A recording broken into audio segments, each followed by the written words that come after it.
Hey guys, I know I don't usually post on Sundays, but I just kind of want to talk about what I taught my kids today because I teach a little children's church class at church. And even though I taught it to kids, I think it's really beneficial for all of us. Also, remember to keep up with your Luke chapter series. Today, read chapter 7. Okay, so at the very start of class, I wrote up on the board, why do we read the Bible? And I asked the kids, why do we read the Bible? And, a lot of them said, to learn more about Jesus, stuff like that. And I was like, yes, that's very true, but there's also more to it. So on the board, I wrote Jesus, and then I put equals. Jesus is God, Jesus is the Word, and I said, all right, guys, what else is Jesus? Jesus is the what of the world.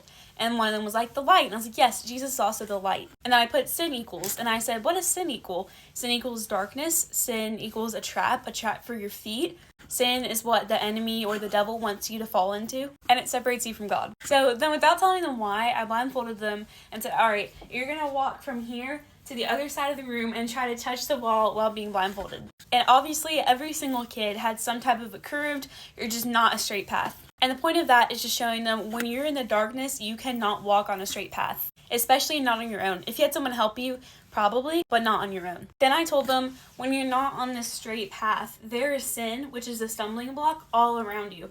So if you're on a path and you go to the side, you're going to stumble over sin. You go to the other side, you stumble over sin. So you have to walk in the straight path. But when you're in darkness, you can't. So then I told them Proverbs 3:5-6, which says, trust in the Lord with all your heart and lean not on your own understanding. In all your ways submit to him, and he will make your path straight. Which means that when we trust in God, when we trust in the light, he will make our path straight so we don't stumble on sin. So now, going back to my original question, why do we read the Bible? I had them make their own mini Bibles. Then on the inside, they glued their light. I did see this on TikTok. I can't take credit for this craft. And then I gave them these little baggies. And when you put the light in a baggie, you can read out Psalm 119 and 105, which says, your word is a lamp for my feet, a light on my path. Which means that Jesus, the Word, but also when we read God's Word, it is a light for our feet, a lamp on our path, so that we're not in the darkness when we're walking, but we are in the light, and so we see where we're going. So we can walk in a straight path and avoid sin. But we need Jesus, the Word, to do that.